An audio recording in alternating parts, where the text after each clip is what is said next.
Coming up in today's newscast, a ceasefire deal between Israel and Hamas teeters on the brink of war, Israeli scientists literally put mind over matter to fight cancer, and good news sports fans, soccer superstar Lionel Messi may be coming to Israel for a very special exhibition game in November.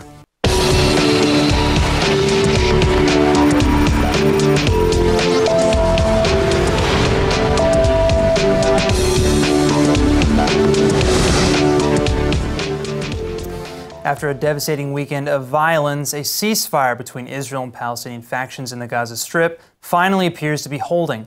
Egypt reportedly stepped in to mediate an emergency deal following the worst flare-up between IDF forces and terror cells in the Strip since the 2014 war Operation Protective Edge. In the last 48 hours, terrorists have hurled some 174 rockets into Israeli territory, with some coming very dangerously close to claiming casualties. An Israeli family of 4 was injured by shrapnel when a rocket struck their home in the city of Sderot on Saturday. The Bucharest family are currently being treated for their wounds in the hospital. This close call was the climax of one of the worst nights of violence in years. On Friday night, Palestinians launched an onslaught of some 30 rockets from the Strip at Israeli civilian targets. The IDF launched an immediate counterattack, pummeling some 40 Hamas sites within Gaza. בוקר טוב. במהלך השבת פגענו בחמאס באופן משמעותי וקשה. המדיניות שלנו ברורה, מי שפוגע בנו, אנחנו פוגעים בו ובעוצמה רבה. זה מה שעשינו אתמול. צה"ל הנחית על החמאס המכה הקשה ביותר מאז צוק איתן. אני מקווה שהם קלטו את המסר. אם לא, נקלטו אותו בהמשך. שמעתי שאומרים שישראל הסכימה להפסקת אש שתאפשר את המשך טרור האש של העפיפונים והבלונים. זה לא נכון. איננו מוכנים לקבל שום התקפות נגדנו, ונגיב בהתאם. Those airstrikes claimed at least 2 Palestinian casualties, likely prompting a second volley of rockets, this time nearly 100 of them. Needless to say, the last 48 hours have been something of a nightmare for Israeli families living close to the border. At first, the ceasefire deal mediated by Egypt did not seem likely to hold, but now, as the dust is still continuing to settle, it seems that things may finally be calming down. Both sides have repeatedly echoed that war is not the objective here, but clearly these tensions can easily spill over into bloodshed. بالتأكيد لا أحد يتمنى الحرب ولا أحد يتمنى الدماء. الحرب مكلفة جدا، لا أحد يطلبها ولا أحد يتمناها. كل ما نتمناه لغزة كما نتمناه لأنفسنا نحن 2 مليون فلسطيني يعيش في غزة هو السلام، وأن نعيش بسلام. لا نريد أي حروب، لا نسعى لأي حروب، نحن فرضت علينا. אני כבר זמן די רב מאמין בפתרון של הסדר מסוים שצריך להגיע עם החמאס. ניסינו 3 מלחמות, לא עזר. צריך להגיע לניסיון מסוים, באמת ליצור מצב שיש לנו שקט. האנשים בעזה אין להם תקווה, אין להם מה להפסיד. בגלל זה הם יורים, בגלל זה הם שגרירים מפיפונים. בגלל זה גם לא אכפת להם למות. שום בן אדם נורמלי לא ירצה למות ולרוץ לגדר. אנחנו הגענו למצב שאין להם מה להפסיד, הם מיואשים, אין להם תקווה. זאת התוצאה של ממשלת ישראל ושל השנים האחרונות שלנו וגם של החמאס, שהוא אשם לא פחות. If we see another flare-up like this, it could very well be the straw that breaks the camel's back. We're returning now to the studio with more on this escalation as Middle East expert and Colonel in the Reserves, Dr. Rubin Borracho. Dr. Borracho, thank you for joining us. Thank you for having me with you. Of course. I feel like last time you were here and now things have not really changed so much. So how do you think this ceasefire will hold? Actually, I don't even predict that something will be changed in the future. We are now having a conflict with an organization that cannot, by definition and by doctrine, accept the very existence of the State of Israel. You're talking about Hamas and Islamic Jihad. Hamas, Islamic Jihad, and other fundamentalistic organizations. That's why this young Jewish boy, who was so kindly expressed his goodwill for reaching an agreement with Hamas, is so mistaken, unfortunately. But of course, it reflects his goodwill and the Jewish, in general, the Jewish optimistic approach towards conflict that should be settled in the end of the day. But in this very case, we are dealing with an organization that is built upon the idea of demolishing and ruining the State of Israel. That's why we cannot reach any agreement, but keep a formula of the permanent deterrence. Any case, in any case they try to do or to make any aggressive attack on Israel, whether it was kites, missiles, tunnels, it will be judged to fail. That's what we are doing. And of course, we take into consideration a lot of factors such as the northern borders, Iran and others. Iran, right. Yes. Well, that raises a question. It sounds like you're advocating more along the lines of maybe something like what Naftali Bennett is suggesting. He's saying that there should be no ceasefire. We should do perhaps an operation, perhaps do an aggressive maneuver in Gaza. Would you say that is more likely a deterrent here? Well, I would try to isolate my answer out of any political motivations, and it will be very hard to deal with political personalities' ideas. I was a military man. I served about 10 years in Gaza Strip. Our interest is not to make the hard work of Abu Mazen and to unify the Palestinian people on the blood and heads of our Israeli soldiers. It's total foolishness to get into Gaza Strip to eliminate the Hamas infrastructure, to go out and let them build it again, because we are dealing with, as you can see on the screen, we're dealing with a critical mass of 2 million people who actually deliberately elected Hamas. They have the ability to throw them, as they did in the Arab Spring everywhere surrounding us. They can do it, but they want Hamas to stay. Why should we take Hamas away and allow Abu Mazen to get to power in Gaza Strip on behalf of our soldiers? This is one question. And of course, the other question is whether we get in and destroy Hamas, who will come later? Who will fill the gap? Who will change the chaos we can predict from this point of view? Sure. Well, I think obviously this dance is still going. And we have I'm a lot optimistic. To figure out. I believe that we have the abilities to deter these gangs, to deter them, and to enable a free and democratic life on our side of the border. Well, let's end this on a positive note then, Dr. Borracho. Thank you so much for joining us. Thank you very much indeed. Well, the story of 7-year-old Kareem Jun, who was kidnapped last week for still unknown reasons, has reached a happy conclusion. Little Kareem has finally been returned home to his family after 3 days in captivity. We're happy to report that the child is safe and sound, though as of now, his abductors still remain at large. This kidnapping took the entire country by storm when it first was reported last week. Chilling footage of the abduction soon began circulating on social media and news outlets, though it only added mystery to the crime. Shortly after the incident, Kareem's family in the Arab-Israeli town of Galanzawe was contacted by the kidnappers in order to pay upwards of $1 million for their son's release. Even now, the motives for this abduction remain unclear. Some say that a crime family took him because the family owed them an outstanding debt. Others say that an unresolved conflict within the boy's own circle of relatives led to the kidnapping. A police hunt for the abductors eventually turned up 4 suspects linked to the crime. It then became clear to police that little Kareem was likely being held in the Palestinian West Bank. After 3 days in captivity, pressure leveraged on the Palestinian Authority clearly had the desired impact. It's believed that Kareem became such a liability to his kidnappers that they had no choice but to secure his safe release. An Israeli crime family from the city of Ramle apparently served as a kind of mediator in this affair. But regardless of the still unsolved mystery, hundreds of people were there to greet Kareem when the boy finally made it home. Needless to say, the entire country has collectively breathed one big sigh of relief. Thousands of Israelis have taken to the streets to protest the government's incoming bill concerning pregnancies by way of surrogacies.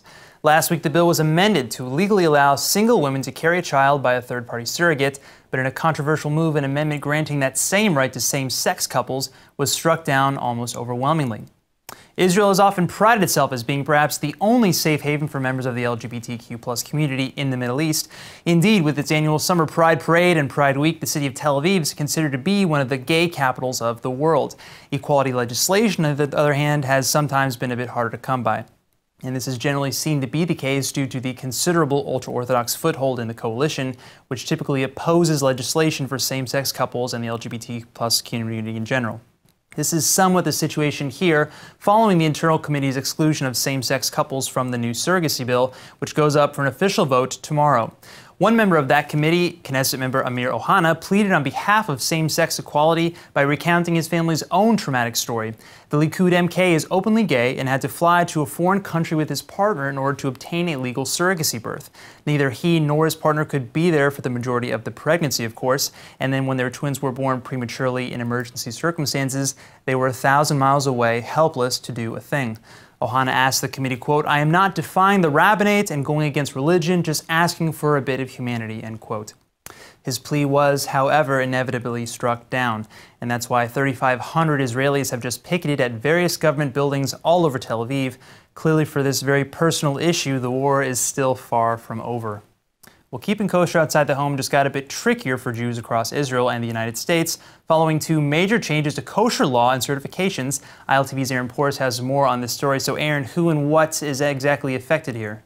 All right, well, let's start in Israel. Okay, sure. Attorney General Mandelblit has just affirmed that businesses can no longer present themselves as kosher or show a kosher certification unless that certification came from the chief rabbinate. Okay, that means that no more third-party certifications would be approved, correct, right? yeah. Okay. So that means, yeah, Sohar, which has certified thousands of various businesses, I see them everywhere. No longer counts as an official authority. Gotcha. Okay, so does that effectively negate the stamp of kosher approval, let's say, on those businesses that had that already then? Do they automatically become not kosher suddenly? So it's sort of a gray area, actually, but it does seem to resemble a compromise, thankfully. Okay. You know, basically, businesses across the country will be allowed to remain open and unchanged, largely. The only difference is that instead of showing a normal kosher certification, owners will be able to either go through the rabbinate and get the certification, right, or present a document explaining clearly what kosher practices the establishment follows and who certified them, if anyone. The distinction would ideally make all parties happy, but you know, the rabbinate retains final control, and the consumer can then just make up their own mind as to whether the kosher certification at that location is enough for them or not. Okay, now, so I understand that there's actually another pretty big change on the kosher front, right? Right, so yeah, now let's move on to the States. Okay. The Orthodox community just got a major blow dealt to them from Starbucks, of all places, as the Star K kosher certification company in the United States and the coffee giant just ended their partnership. I see, okay. An update released from both Star K and Starbucks says that most of the products in Starbucks are no longer kosher, wow, which basically leaves everything but the coffee straight up. You know? Wow, and is there any reason for this particularly, or? So the issue of Starbucks' kashrut first came up when they added bacon to the menu. Gotcha. Which, you know, that should be enough, but sure, it left many debating whether or not unkosher foods or preparation would taint everything else, and apparently it does. Gotcha. Well, considering how much some Americans are obsessed with their Starbucks, I'm sure the religious community is not taking this news too happily. Very true, and yeah, you'd be right. You know, there's already a petition on change.org with over 8,000 signatures to bring kashrut back to Starbucks. But we'll, you know, have to see where that goes. And the outlook is pretty grim right now, especially considering Star K did keep at least a partial list of what items will never not be kosher at Starbucks. Sure, and again, that's mostly just black coffee. Hey, at least there's black coffee. That's at my least favorite there's one. that, yeah. All right, well, Aaron, thank you for this update. Thanks, Brett. Ask any doctor and they'll tell you that one of the leading stressors on any medical condition is, well, stress. What about the inverse? What about this idea that joy or happiness might actually help certain types of conditions? Well, some new Israeli research is suggesting precisely that. And according to this study, positive emotions and good vibes may even help fight cancer and diminish tumors by as much as 50%. If this idea sounds too good to be true, well, here's a little of the science behind it. While stress has been clinically shown to have all kinds of physical effects, mostly bad ones, on the body and brain, Israeli scientists now think that the opposite may be true too. When your brain is stimulated by actions that we link to positive emotions, it releases the dopamine neurotransmitter into the body. And you can think of dopamine as a kind of catnip for the brain, a physical chemical reward that encourages you to keep on keeping on. Until now, scientists haven't known a whole lot about how the influx of dopamine affects other body functions like the immune system. That's where this team at Haifa's Technion Institute of Technology began their study. The team simulated positive emotions in cancer-positive lab mice by introducing their brains to dopamine, and the results were truly shocking. After only 2 weeks of treatment, some of the mice's tumors shrank nearly half in size. No chemotherapy, no nanoparticle injections, just good old-fashioned good vibes, chemically speaking, that is. While this research still has a long way to go in terms of a human application, it does add a lot of evidence to my mom's tried and true words of wisdom. Sometimes it's just mind over matter. Well, by now it's pretty well known that Israeli startups can make bank. And we're halfway through the year, and Israeli firms have already totaled more than $6 billion in exit sales. While that is certainly a huge figure, there may be a little trouble on the horizon. It turns out the overall number of startups that successfully managed to sell is slowly but surely decreasing as time goes on. 58 Israeli startups and tech firms have sold over the last 6 months, and that includes 2 major exits, which are some of the biggest in Israeli history. The first is Orbatech, which was bought by California's Kla Tencor Corporation for a whopping $3.4 billion. And the second was NDS, a video and security firm that sold to Permira for upwards of 10 figures as well. While these are certainly towering financial achievements, that good news is not necessarily trickling down to the rest of the startup nation. Though 58 firms did sell in the first half of 2018, that's actually significantly less than any other 6-month period in the last 7 years. So while the bigger sales may be getting even bigger, the falling sales rate overall means risk may be flooding the market. This comes just a few months after the bankruptcy rate of startup firms began climbing at a record pace. Now, Israel is still without question the startup nation of the world, but investors may be thinking twice if these rates continue to fluctuate. Well, buying a home can be stressful enough without all the problems surrounding a decent mortgage. Well, it seems that blockchain technology is coming to the rescue yet again. The Israeli company Streamex has just cracked the code to using blockchain for the home mortgage process, and here with the details is Streamex co-founder and CEO Itai Cohen. Itai, thank you for joining us. So first, I got to ask, what does Streamex do, of course? Streamex basically streamlines the entire mortgage origination process. Okay. We identify a big problem today with the mortgage origination. It costs a lot of money to the banks, like $9,000 for one mortgage, and it takes a long time from closing. From application, it can take between 50 to 90 days just to originate one mortgage. And this is not capable today, for the young generation. Sure. They want things It's fast. confusing even to me. It baffles me. Yeah, so basically what we found out is the key problem that you have today with the origination of mortgage is the fact that you have many parties that involve in facilitation of information. Bank need to collect information from the borrower, from the appraisal, from the insurance company, from the lawyers. The fact that there are too many parties taking so much time to originate the mortgage. And this is exactly what we are trying to solve using Streamex platform. Okay, so how does that work? How does your system work? First of all, we solved the problem with communication with the borrower. We created a digital platform that you can collect the information in faster way, in easier way from the borrower, and also to provide and get from him document and information. So this was the first solution to bring to the market.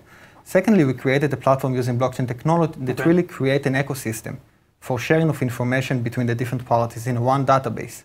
And this is the key technology that we have in Streamex. This has really changed the industry. Right, this is not done widely using blockchain to address mortgage, right? We are one of the first company that really thought about this use case, and we are really progress with creating this ecosystem.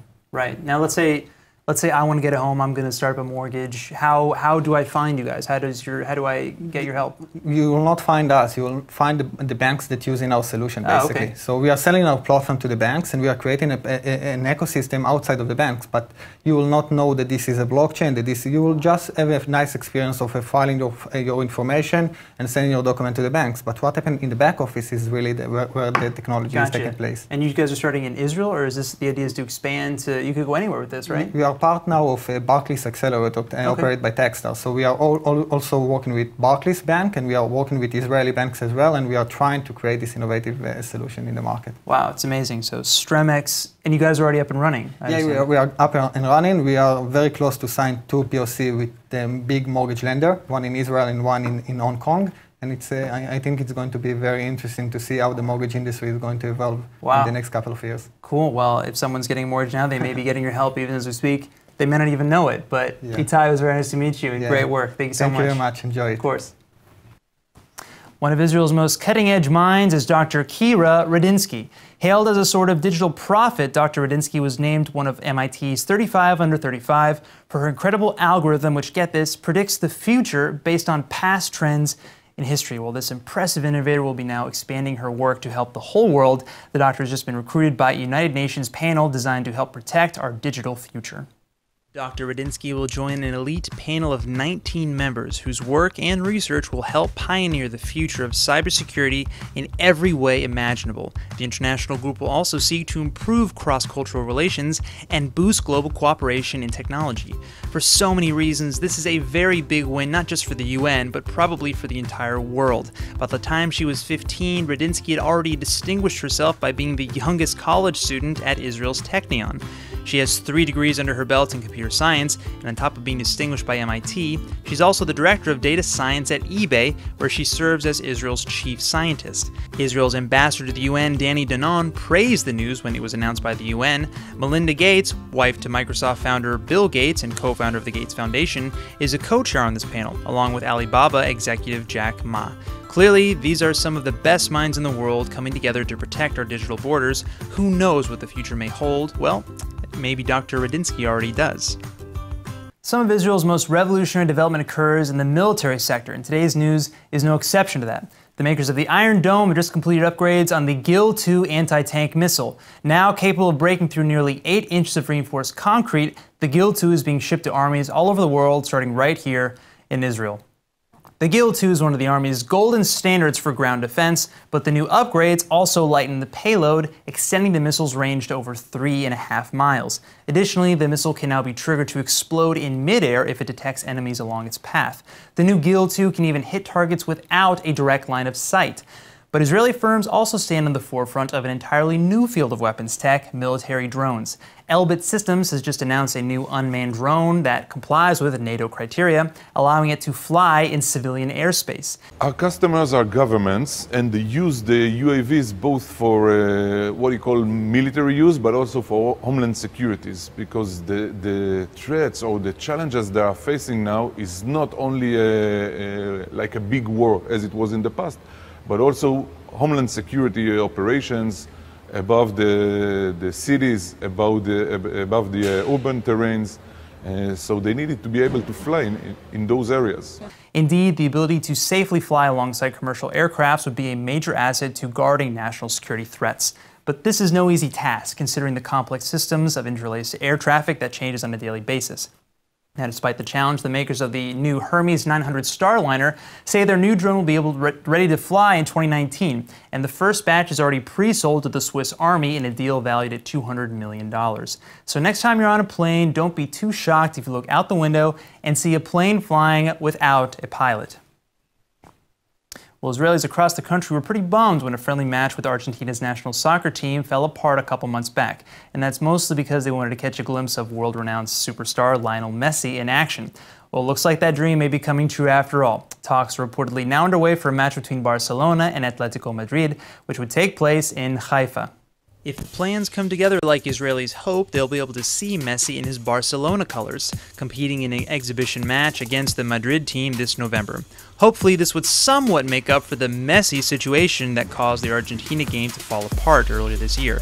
After that match was moved to Jerusalem, Israel's culture minister Miri Regev was accused of leveraging the game for PR reasons, igniting a fierce Palestinian boycott. Regev was also accused of only putting up a third of the tickets to sale for the public and reserving the rest for special interest groups, on top of exchanging money for a photo op with the superstar himself on the field prior to the game. Argentina inevitably canceled the match, specifically calling out the Jerusalem venue as one of the chief reasons why. Organizers are obviously looking to skirt a repeat of that situation now by scheduling the festivities in Haifa. This news comes at a time when Messi himself may be looking for some redemption here. Despite high hopes, Argentina's national team was knocked out of the World Cup in the first round, but if there's any place where Messi can get his groove back, it's got to be right here in the Holy Land. The Hebrew word of the day is brought to you by IDC Summer Ulpan, open to everyone. And now for a Hebrew word of the day. In the wise words of Morpheus, the body cannot live without the mind. And deep thought is one of the healthiest exercises you can do for your mind, and that's why today's word is leharel, meaning to think deeply or reflect. Well, there's nothing better than coming home from a long day of work, taking a deep breath, and sitting down to leharel, to reflect. If you take 10, 20 minutes a day to leharel, trust me, your mind and body are going to thank you. Now, there are all kinds of different ways and thoughts exercises to do this, but personally, I've always really wanted to try transcendental meditation. That's the kind David Lynch does anyway. Okay, on that note, let's go ahead and take a look at the weather forecast.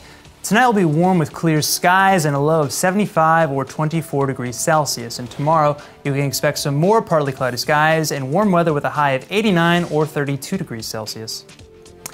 All right, that's it for today's news. Today's exchange rate is 3.64 shekels to the American dollar. Remember to sign up for our daily newsletter at ILTV.tv. And don't forget to follow us on Facebook at Israel English News and, of course, on Twitter at ILTV News. I'm Brett Allen Smith, and thank you for watching.